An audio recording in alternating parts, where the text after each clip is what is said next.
नमस्कार मित्रांनो, ओम नमः शिवाय. असा एक मुलगा जो आपल्या आईला वृद्धाश्रमात सोडण्यासाठी गेला होता, पण काही कारणास्तव त्याला एक रात्रभर तिथे थांबावे लागले आणि त्या रात्री जे त्याने दृश्य त्या वृद्धाश्रमात पाहिले त्याच्या पायाखालची जमीनच सरकली. असे काय त्याने बघितले होते तिथं की त्याच्यामुळे त्याला अगदी अस्वस्थ वाटत होते. चला तर आपण कहाणीतच ऐकूया. मित्रांनो, चॅनलवर नवीन असाल तर व्हिडिओला लाईक करा, चॅनलला सबस्क्राईब करा, तसेच बेलायकनसुद्धा प्रेस करा. चला तर कहाणीला सुरुवात करूया. एका शहरातील प्रसिद्ध वृद्धाश्रमातील हे दृश्य आहे. 40 वर्षाचा अमित आपल्या 75 वर्षाच्या आईला तिथे ठेवण्यासाठी आला होता. रिसेप्शनवर बसलेल्या मुलीशी त्याचा वाद सुरू होता.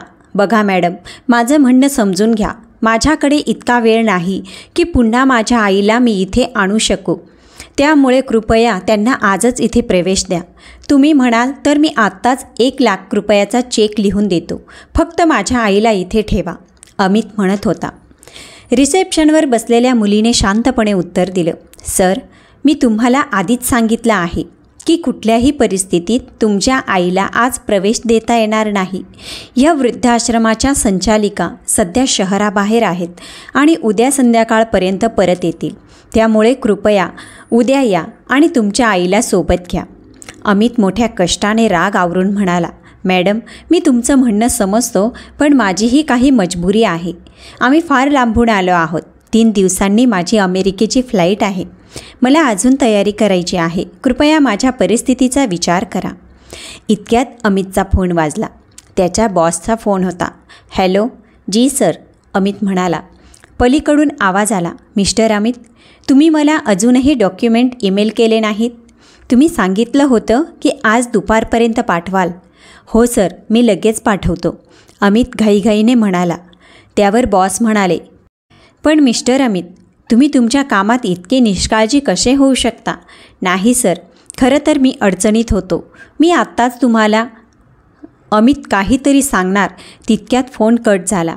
चिंतेने ग्रस्त झालेला अमित खुर्चीवर बसला. त्याला असं त्रस्त पाहून रुक्मिणीताई देखील अस्वस्थ झाल्या. अमितने पुन्हा रिसेप्शनवर बसलेल्या मुलीकडे पाहत म्हटलं, मॅडम, तुम्ही पाहत आहात की मी किती अडचणीत आहे. एकीकडे बायको, मुलं आणि घरच्या समस्या, तर दुसरीकडे परदेशातल्या नोकरीचं भविष्य. मॅडम, कृपया काहीतरी करा. वृद्धाश्रमाच्या मॅनेजरला फोन लावा, मी त्याच्याशी बोलतो. नाही, सध्या ते शक्य नाही. मॅडमचा फोन आउट ऑफ रेंज आहे. असं सांगत त्या मुलीने आवाज दिला, राजू, इकडे ये. तेव्हा 25-26 वर्षाचा राजू तिच्यासमोर आला. जी सांगा मॅडम, तो म्हणाला. राजू, या दोघांसाठी चहा पाणी आणि रात्री राहण्यासाठी झोपण्याची व्यवस्था कर. ती म्हणाली, ठीक आहे मॅडम, आत्ताच करतो, असं म्हणून राजू आत गेला. हे ऐकून अमित थोडा आश्चर्यचकित झाला. तेव्हा ती मुलगी म्हणाली, मिस्टर अमित, जर तुम्ही परत येऊ शकत नसाल तर तुम्ही दोघं आज रात्रीसाठी इथेच थांबा. पण मॅडम, मला अडचण होईल. अहो, मी सांगितलं ना की तुम्ही रात्री इथे राहू शकता. तुम्ही रूम नंबर 1 जा. काही लागलं तर सांगा. मॅडमच्या सांगण्यावरून अमित मनात खट्टू होत आपल्या आईला घेऊन खोलीत गेला. राजूने जमिनीवर गादी अंथरून त्यांची रात्र थांबण्याची व्यवस्था केली. साहेब, मी थोड्या वेळात चहा नाश्ता घेऊन येतो, तोपर्यंत हातपाय धुवून घ्या. इथेच जवळ बाथरूम आहे, असं सांगून राजू स्वयंपाकघरात गेला. अमित लॅपटॉप घेऊन बसला आणि ऑफिसचं काम उरकायला लागला. रुक्मिणीताई त्यांच्याबरोबर आणलेल्या चपाती काढत म्हणाल्या, बाळा, मी सकाळी उठून आलू पराठे बनवले होते. तुला खूप आवडतात ना. बरोबर लोणचं पण आणलंय. अमितने आपल्या आईच्या बोलण्याकडे लक्ष दिलं नाही आणि तो आपल्या कामात व्यस्त राहिला. तेव्हा रुक्मिणीताई म्हणाल्या, ठीक आहे बाळा, मीच तुला माझ्या हातांनी खाऊ घालते. पुन्हा कधी तुला हे सुख मिळेल की नाही कोण जाणे. असं म्हणताना त्यांचा स्वर ओलसर होता. त्यांनी एक पोळीचा तुकडा तोडून अमितला खाऊ घालायला हात पुढे केला. तेव्हा अमित गोंधळून आणि रागवत म्हणाला, काय आहे आई, तुला दुसरं काही कामच नाही का. मला खूप सगळं काम संपवायचं आहे. तू खा हे आलू पराठे, मला आत्ता भूक नाही. अमितच्या ह्या उत्तराने रुक्मिणीताई थोडी घाबरली आणि गप्प बसून पराठे पुन्हा पिशवीत ठेवू लागल्या. मग त्या म्हणाल्या, ठीक आहे बाळा, तुला आयुष्यात खूप प्रगती मिळो. खूप मोठा माणूस हो, माझी देवाकडे हीच प्रार्थना आहे. थोडा वेळ गप्प बसून रुक्मिणीताई आपल्या भूतकाळात रमल्या. 22 वर्षाच्या असताना रुक्मिणीचं लग्न झालं आणि त्या सासरी आल्या. तेव्हापासूनच त्यांच्यावर जबाबदाऱ्यांचा मोठा भार टाकला गेला. घरात अनेक सदस्य होते. एक नणंद जी तिच्या पतीसह माहेरीच राहायची. रुक्मिणीचा पती सासूचा फार लाडका होता. घरात एक जेठ आणि त्यांची पत्नीही होती. पण त्या जेठची पत्नी मोठ्या घरातील असल्यामुळे सासूचा तिच्यावर धाक नव्हता. त्यामुळे सासूचं रौद्र रूप फक्त रुक्मिणीवर चालायचं. रुक्मिणीचा पती एक छोटी मोठी नोकरी करायचा, ज्याने फारसं कमवत नसे. घराचा खर्च सासरे आणि जेठ यांच्या कमाईवरच चालायचा. त्यामुळे रुक्मिणीताईंची सासरी अवस्था एका नोकरणीसारखी होती. पण एवढंही पुरेसं नव्हतं. लग्नाला कित्येक वर्ष झाली होती, पण त्यांच्या पदरात मूल नव्हतं. त्यामुळे त्यांच्या सासरी त्यांना वारंवार तिरस्कार आणि टोमणे सहन करावे लागायचे. अखेर 12 वर्षांनी देवाने त्यांची प्रार्थना ऐकली आणि त्यांना मूल झालं. पण त्यांच्या मुलाला फक्त 1 महिना झालेला असताना त्यांच्या पतीचं एका रस्त्याच्या अपघातात निधन झालं. रुक्मिणी आतून पूर्णपणे तुटल्या होत्या. त्यानंतर जेठ आणि त्यांची पत्नी वेगळं राहायला लागले. सासरे आणि सासूही काही काळाने वारले. नणंद आणि नंदोई वेगळं घर करून राहू लागले. रुक्मिणी आपल्या मुलासोबत एकट्या राहायला लागल्या. पण त्यांनी धीर सोडला नाही. मुलाच्या संगोपनासाठी त्यांनी लोकांच्या घरात काम करायला सुरुवात केली. इतक्या कठीण परिस्थितीत त्यांनी कधीही आपल्या मुलाला एकटं सोडलं नाही. त्यांनी आपल्या मुलाला शिकवलं, घडवलं आणि इतकं लायक बनवलं की त्याला एका मोठ्या मल्टीनॅशनल कंपनीत नोकरी मिळाली.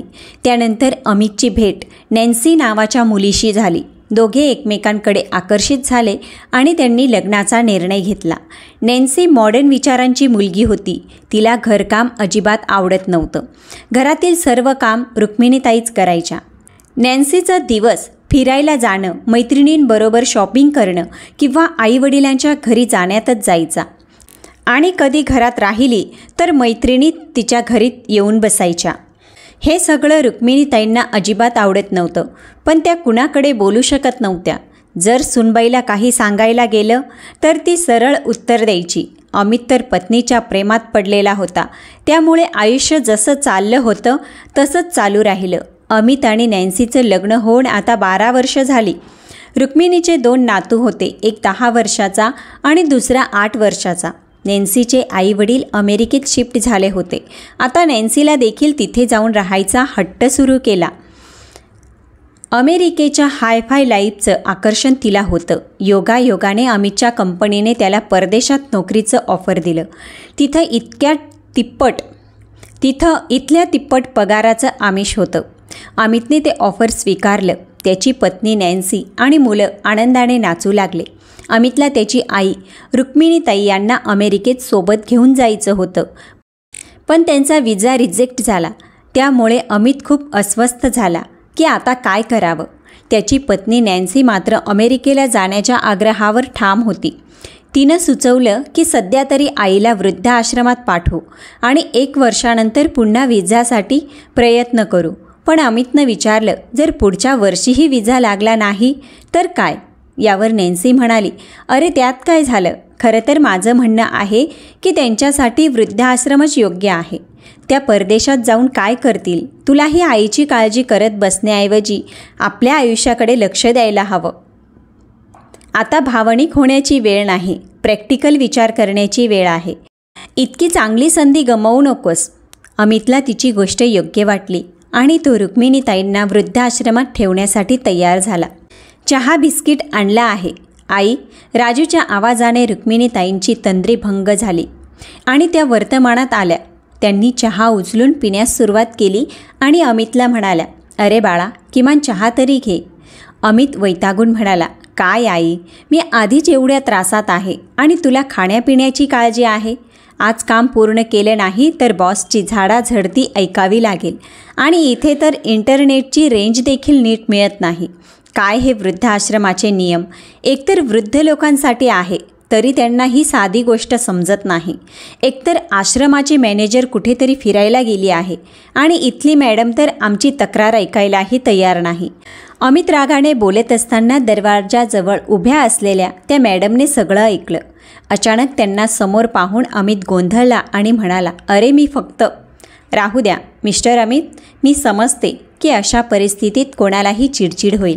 माझ्यासोबत या, मला तुमच्याशी काही बोलायचं आहे, मॅडम म्हणाल्या आणि बाहेर निघून गेल्या. अमितला वाटलं की कदाचित मॅडम जास्त पैशांची मागणी करतील. बाहेर गेल्यावर त्यानं तडक विचारलं, मॅडम जर तुम्हाला हवं असेल तर मी 1 लाखाऐवजी 5 लाखांचा चेक देतो. नाही मिस्टर अमित, पैशांची गोष्टच नाही आहे. मला आश्चर्य फक्त याचं वाटतं की तुमच्या आईने तुमच्यासाठी लहानपणी किती कामं बाजूला ठेवली असतील, किती रात्री जागून काढल्या असतील आणि तुम्ही त्यांच्यासोबत इथे 1 रात्रही राहू शकत नाही. हे ऐकून अमित लाजून खाली मान घालतो. मॅडम म्हणाल्या, ठीक आहे, तुमचंही काम मी सोपं करून देते. तुमच्या आईला मी आता लगेच प्रवेश मिळवून देते. पण काय मॅडम, अमितनं विचारलं.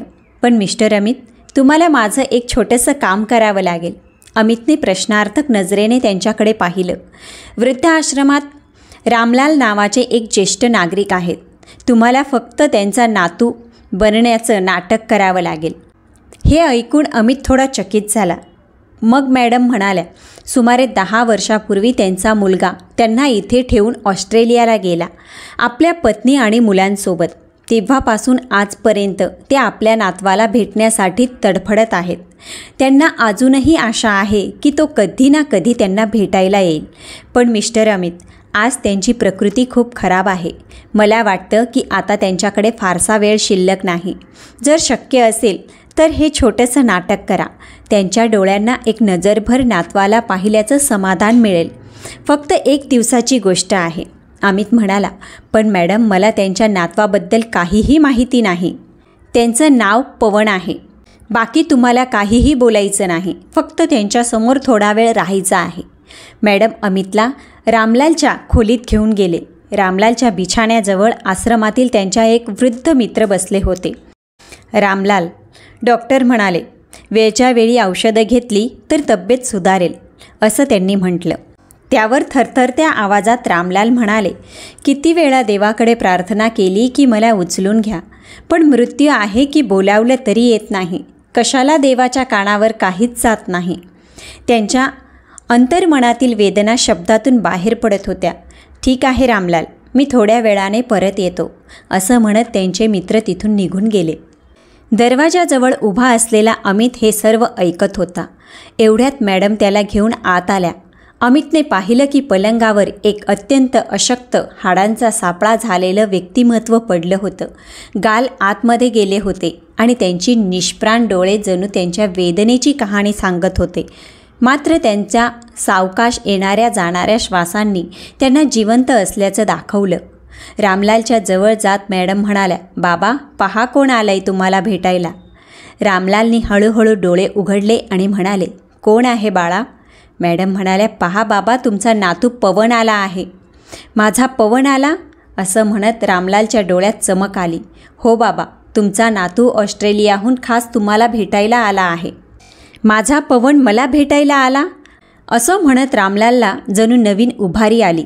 मॅडमने त्यांना आधार देऊन बसवलं आणि म्हणाल्या, बाबा तुमच्या नातवाची उद्या फ्लाईट आहे, त्यामुळे आज त्यांच्याशी मन भरून बोलून घ्या. मॅडम बाहेर गेल्या. अमित जवळच्या खुर्चीवर बसायला गेला, पण रामलाल म्हणाले, नको बाळा, इथे माझ्याजवळ येऊन बस. अमितला थोडं अस्वस्थ वाटलं, पण मॅडमच्या सांगण्याची आठवण करून तो शांतपणे त्यांच्या बिछाण्याजवळ बसला. मला खात्री होती पवन बाळा की एक दिवस तू नक्की येशील. देवानं माझं शरीर अजूनही तुझी वाट पाहण्यासाठी ठेवलं होतं. पण बाळा, तू उद्या परत जाणार आहेस. कित्येक वर्ष तुझी वाट पाहिली आणि भेटायला काही क्षण मिळणार आहेत. रामलाल म्हणाले. बोलता बोलता ते थोडं थांबले, पण नातवाला भेटण्याच्या आनंदात त्यांनी सगळा थकवा त्यांचा विसरला आणि पुन्हा बोलायला सुरुवात केली. बाळा, तुझ्या पप्पांचं काय? त्याला माझी आठवण येत नाही का? किती वर्ष झाली त्याला पाहिलं नाही, असं म्हणत त्यांनी विचारलं. हे ऐकून अमित काही बोलू शकला नाही. तुझी आई तरी बरी आहे ना? रामलाल विचारू लागले. हो हो आजोबा, सगळे बरे आहेत. अमित म्हणाला, बाळा, माहिती आहे का, इथे वृद्धाश्रमात अनेकदा लोक मिठाई वाटतात. काल एका मुलाच्या वाढदिवसानिमित्त सर्वांना जलेब्या वाटल्या गेल्या. त्याचवेळी मला तुझ्या लहानपणाची आठवण झाली. असं म्हणत त्यांनी एका छोट्या वाटीतून एक जिलेबी काढली आणि अमितला दिली. बाळा, ही जिलेबी मी तुझ्यासाठी ठेवली होती. रामलाल म्हणाले. अमितने अनमनेपणे ती जिलेबी उचलली. रामलालच्या चेहऱ्यावर हलकेसे हसू उमटलं आणि ते म्हणाले, तुला आठवतं का, लहानपणी तू माझ्या आजूबाजूलाच असायचा. तुला जिलेबी खूप आवडायची, पण तुझी आई तुला जास्त खायला देत नव्हती. म्हणून आपण दोघं पार्कच्या नावाने बाजारात जायचो आणि हलवाईच्या दुकानातून जिलेबी खायचो. त्यावेळी तू माझा हात धरायचास आणि तो कधीच सोडायचाच नाही. पण मग एकदा हात सोडला तो पुन्हा धरलाच नाही. आपल्या थरथरणाऱ्या हातांकडे पाहत रामलाल म्हणाले, नाही नाही आजोबा, असं नाही. अमित म्हणाला, खरं तर जीवनात खूप अडचणी आहेत, पण बघा, मी तुम्हाला भेटायला आलो आहे. कामालाही वेळ द्यावा लागतो आजोबा. आता कामाकडे लक्ष दिलं तर नात्यांवर दुर्लक्ष होतं आणि नात्यांवर लक्ष दिलं तर काम राहून जातं. हो बाळा, चूक आपलीच आहे. आपण कामाचा बोजा नातं समजतो आणि नात्यांना बोजा. रामलाल म्हणाले. हे ऐकून अमित नजर खाली घालून शांत बसला. मग परत रामलाल म्हणाले, पण बाळा, मला आनंद आहे की कमीत कमी तू माझ्याशी भेटायला तरी आलास. एक सांग, तुझं लग्न झालं का? रामलालच्या या प्रश्नावर अमित विचारात पडला. त्याच्या मनात विचार आला की जर हो म्हणालो तर आजोबा सुनेबद्दल विचारू लागतील. काय झालं बाळा, कोणत्या विचारात पडलास? तुझं लग्न झालं का? रामलालने विचारलं. अरे नाही आजोबा, माझं अजून लग्न झालेलं नाही. अच्छा, मग तुला एखादी मुलगी आवडते का? रामलालने विचारलं. नाही. तुम्ही ही काय प्रश्न विचारताय? अमित उत्तरला. पवन बाळा, आता माझ्यापासून काय लपवतोस? मी तुझ्या बापाचाही बाप आहे. असं म्हणताच रामलालचा आवाज पुन्हा कापायला लागला आणि डोळ्यातून अश्रू टपकायला लागले. काही वेळ शांत राहिल्यावर ते म्हणाले, अजूनही तुझ्या पित्याचा गंध माझ्या मनातून गेलेला नाही, पण तो मला सोडून गेला. पण बाळा, तू मला एक वचन देशील का? हो आजोबा, सांगा ना. बाळा, तुझा बाप मला एकटं सोडून गेला, पण तू कधीही तुझ्या आईवडिलांना वृद्धापकाळात एकटं सोडू नकोस. वृद्धावस्थेत जेव्हा एखादा माणूस एकटा राहतो तेव्हा त्याचं आयुष्य शिक्षा होऊन जातं. ही फक्त माझ्या एकट्याची कथा नाही. इथं वृद्धाश्रमात कितीतरी वडीलधारी मंडळी आहेत, ज्यांचे मुलं मुली सुना नातवंड आहेत, पण तरीही त्यांचं कोणीच नाही. जीवनाच्या ह्या टप्प्यावर सगळे नातेसंबंध फोल वाटायला लागतात. इथं राहणाऱ्या प्रत्येक वृद्धाच्या मनात कुटुंबाच्या आठवणी दिवस रात्र काट्यासारख्या टोचत राहतात. अमित आणि रामलाल यांच्यात बोलणं सुरू असताना अमितचा फोन वाजला. त्याने पाहिलं तर नॅन्सीचा कॉल होता. मग अमित म्हणाला, बरं आजोबा, आता तुम्ही झोपा. सकाळी एअरपोर्टला जाण्यापूर्वी मी तुम्हाला भेटायला येईल. हो बाळा, तूही थकला असशील. जा आणि झोपून घे. देव कर तुला जगातील सर्व सुख मिळो, रामलाल म्हणाले. अमितने त्यांचे पाय धरून आशीर्वाद घेतला आणि बोचऱ्या पावलांनी दरवाजाकडे गेला. पण जसं तो दरवाजाच्या उंबरठ्यावरून जाणार होता त्याचवेळी एक गुदमरलेली हृदयविदारक किंकाळी त्याच्या कानावर आली. त्या आवाजाने त्याचा जीव घाबरला. काहीतरी अनर्थ घडल्याच्या भीतीने त्याने मागे वळून पाहिलं तर रामलाल त्यांच्या पलंगावर निढळक पडले होते. अमित धावत त्यांच्याजवळ गेला आणि त्यांना हलवलं डोलवलं, पण त्यांचा प्राण निघून गेला होता. त्या वृद्ध व्यक्तीशी कोणताही रक्ताचा नातेसंबंध नसतानाही त्यांच्या अशा अवस्थेला पाहून अमितच्या डोळ्यातून अश्रू वाहू लागले. त्याने त्वरित मॅडमला आवाज दिला आणि रामलालविषयी सांगितलं. काही वेळ अमित शांतपणे उदास होऊन बाहेर बसून राहिला. तेवढ्यात पुन्हा अमितचा फोन वाजला. त्याने फोन उचलला, पण त्याच्या पत्नीचा आवाज आला. अरे, इतका वेळ कुठं आहेस? तू आईला वृद्धाश्रमात सोडायला गेला होतास ना, मग अजून परत आला नाहीस? ते काय आहे ना नॅन्सी, अमित म्हणाला. इथं वृद्धाश्रमाच्या संचालिका उपस्थित नव्हत्या, त्यामुळे आईचं ॲडमिशन होऊ शकलं नाही, म्हणून मी. त्याच्या बोलण्याला मध्येच तोडत नॅन्सी म्हणाली, अरे कमाल करतोस. आज ॲडमिशन नाही झालं तर उद्या झालं असतं. त्यासाठी तुला तिथं थांबायची काय गरज होती? तुला आईला तिथं सोडून परत यायला हवं होतं. 3 दिवसांनी आपली फ्लाईट आहे. आणि तू तिथं अजून आईसोबत बसला आहेस?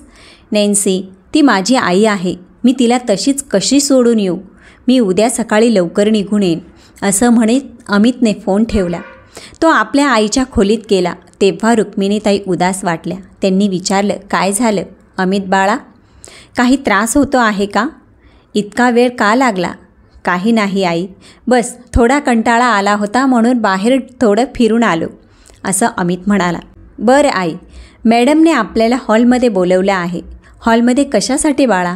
रुक्मिणीने विचारलं. जेवणासाठी आई. या आश्रमाचा नियम आहे की इथं सगळे लोक एकत्र बसून जेवतात. बरं बाळा, तू तर सकाळपासून काही खाल्लंच नाही, भूक लागली असेल, चल जेवून येऊ, रुक्मिणीताई म्हणाल्या.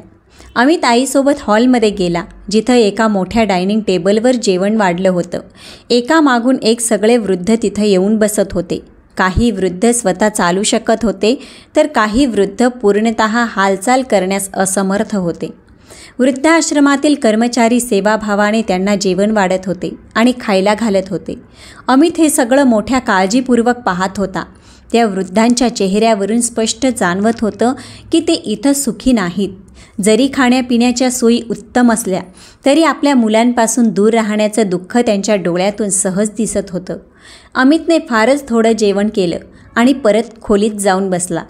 थोड्या वेळाने रुक्मिणीताई खोलीत आल्या आणि आपल्या मुलाजवळ बसत म्हणाल्या, काय झालं बाळा, तुला जेवण आवडलं नाही का? माझं जेवायचं मनच नव्हतं आई, अमित उदास स्वरात म्हणाला.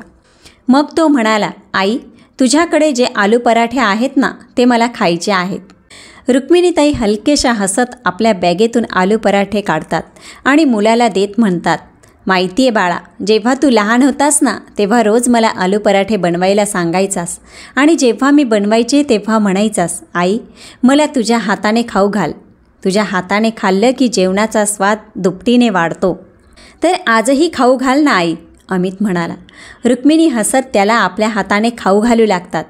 भावनांनी ओतप्रोत होत अमित म्हणाला, आई, तुला आठवतं का, जेव्हा मी लहान होतो आणि उन्हाळ्याच्या सुट्ट्यांमध्ये आपण मावशीच्या घरी गेलो होतो तेव्हा मी तिथल्या गल्लीतील मुलांबरोबर लपाछपी खेळायला लागलो होतो.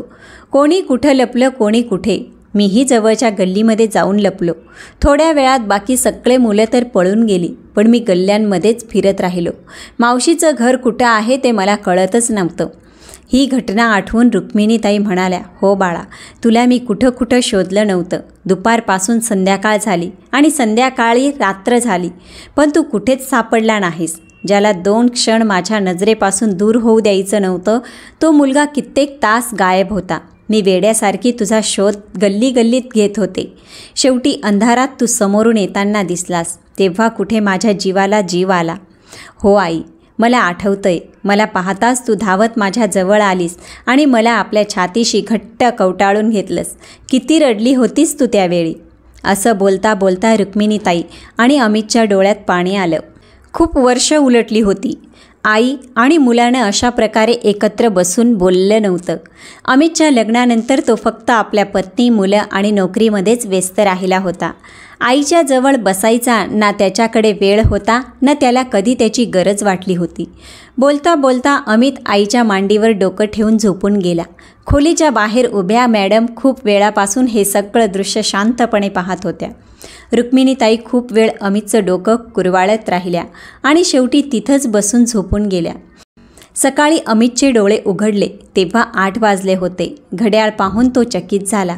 त्यानं रुक्मिणीताईंना उठवत म्हटलं, आई, मला खूप उशीर झाला आहे, ऑफिसलाही जायचं आहे. तो घाईघाईनं आपलं सगळं सामान बॅगेत भरू लागला. रिसेप्शनवर सगळ्या औपचारिकता पूर्ण केल्यावर तो जाण्यासाठी तयार झाला. तेव्हा रुक्मिणीताई म्हणाल्या, बाळा, स्वतःची काळजी घे. वाटेत थांबून काहीतरी खा, नाहीतर मला तुझी काळजी वाटत राहील. ठीक आहे आई, आता मी निघतो, असं म्हणत अमित तिथून भराभर निघून गेला. तिथून थेट तो आपल्या ऑफिसला गेला. पण दिवसभर त्याच्या मनात उलथापालथ सुरूच होती. त्याला असं वाटत होतं जणू काही तो खूप काहीतरी मागे सोडून आला आहे. नको असतानाही वृद्धाश्रमातील वृद्धांचे लाचार, असहाय्य आणि निराश चेहरे पुन्हा पुन्हा त्याच्या समोर येत होते. रात्री अमित जेव्हा घरी पोहोचला तेव्हा तो गप्प होता. नॅन्सी म्हणाली, आईला वृद्धाश्रमात सोडून आलात? यावर अमितने होकारार्थी मान हलवली. नॅन्सी म्हणाली, तसं पाहिलं तर बरंच झालं. शेवटी आपण त्यांचं ओझं किती दिवस उचलणार. बरं, तू हातपाय धुवून घे, जेवण तयार आहे. पत्नीच्या ह्या बोलण्याने अमित चकित झाला. त्याचं मन आधीच विचारांच्या गुंत्यात अडकलेलं होतं, पण आता त्याच्या मनात स्पष्ट होतं की त्याला पुढे काय करायचं आहे. काय झालं, अजूनही फ्रेश नाही झालास? जेवण गार होईल, नॅन्सीने विचारलं. यावर तो म्हणाला, मला भूक नाही, आणि तो आपल्या खोलीत निघून गेला. रात्र झाली, सगळे झोपले, पण अमितच्या डोळ्यातून झोप गायब झाली होती. ती रात्र त्याने खूपच कष्टाने काढली. दुसऱ्या दिवशी सकाळी अमित कुणालाही काहीही न सांगता आपली गाडी घेऊन घरातून निघाला. 2 तासांच्या आत तो त्या वृद्धाश्रमासमोर उभा होता, जिथे त्याने कालच आपल्या आईला सोडलेलं होतं. आज जाताच त्याला समोरच मॅडम दिसल्या, ज्या शांतपणे त्यांच्याकडे पाहत होत्या. काही वृद्ध मंडळी अंगणात फिरत होती. आज जाऊन अमित इकडे तिकडे पाहू लागला. माझ्या आई कुठे आहेत? कृपया त्यांना बोलवा, अमित म्हणाला. तिथल्या मॅडम म्हणाल्या, पहा मिस्टर अमित, सध्या तुमची रुक्मिणीताईंशी भेट होऊ शकत नाही. का मॅडम, असं काय झालं? बरं, आई अजून झोपलेल्या असतील. काही हरकत नाही, मी इथेच थांबतो. जाग्या होतील तेव्हा त्यांना भेटेन. तेव्हा मॅडम म्हणाल्या, नाही मिस्टर अमित, त्या झोपलेल्या नाहीत. त्या वृद्धाश्रमातील इतर महिलांसोबत जवळच्या मंदिरात पूजा करण्यासाठी गेल्या आहेत. त्यांनी तुमच्यासाठी निर्जल उपवास धरलाय. स्वतःच्या आरोग्याची आणि वयाची काळजी न करता त्यांनी इतका कठीण व्रत घेतलाय. सध्या त्या पूजेत व्यस्त आहेत. तुमचं दीर्घायुष्य आणि प्रगती यासाठी त्या देवाकडे प्रार्थना करत आहेत. हे ऐकताच अमितच्या डोळ्यातून अश्रू वाहू लागले. तेवढ्यात त्याला समोरून रुक्मिणीताई पूजाची थाळी घेऊन येताना दिसल्या. त्यांना पाहताच अमित आई आई म्हणत त्यांच्या दिशेने धावला.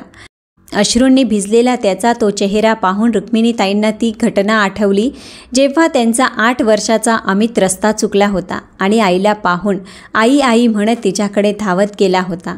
आई, मला माफ कर, माझ्याकडून खूप मोठी चूक झाली. मला माफ कर, तू माझ्यासाठी किती काही केलं. तुझ्या प्रेमाने आणि आशीर्वादानेच मी जीवनात यशस्वी होऊ शकलो. लहानपणी ज्यांनी मला 2 क्षणही एकटं सोडलं नाही, त्याच आईला मी वृद्धाश्रमात सोडून आलो. अशी मुलं जन्माला घालण्यापेक्षा तुम्ही निर्वंश राहिला असतात तर बरं झालं असतं. आईच्या पायावर पडून अमित जितकं बोलत होता त्याहून अधिक रडत होता. रुक्मिणीताईंनी अमितचे अश्रू पुसत त्याला उभं केलं. तेव्हा अमित म्हणाला, चल आई, आता घरी जाऊ. तेव्हाच मॅडम म्हणाल्या, पण मिस्टर अमित, तुम्ही अशा पद्धतीने आईला घेऊन जाऊ शकत नाही. तुम्हाला वृद्धाश्रमातून त्यांना घेऊन जाण्यासाठी मॅनेजर ऑफिसमध्ये जाऊन सगळ्या फॉर्मॅलिटीज पूर्ण कराव्या लागतील. अमित म्हणाला, ठीक आहे मॅडम, तुम्ही मला मॅनेजरशी भेटवून द्या. मॅडम त्याला तेथे घेऊन जातात. ड्रॉवरमधून एक पेपर काढून अमितला सहीसाठी दिला आणि समोरील खुर्चीवर बसल्या. हे पाहून अमित चकित झाला आणि म्हणाला, येथील मॅनेजर अजून आले नाही का? मॅडम हसून म्हणाल्या, मिस्टर अमित, या वृद्धाश्रमाच्या मॅनेजर मीच आहे. पण मॅडम, 2 दिवसापूर्वी तर तुम्ही सांगितलं होतं की मॅनेजर सुट्टीवर गेल्या आहेत. मॅडम हसत म्हणाल्या, ते सगळं खोटं होतं आणि ते खोटं मी मुद्दामच बोलले होते, कारण मला हवं होतं की तुम्ही इथे एक रात्र थांबावं आणि बघावं की वयाच्या ह्या टप्प्यावर कुटुंबापासून वेगळं होण्याचं दुःख काय असतं. इथे येणाऱ्या सगळ्या लोकांना मी एक संधी देते आणि जे लोक ती संधी ओळखतात ते खूप नशीबवान असतात. नातेसंबंधांची स्वतःची एक महत्त्वाची जागा असते.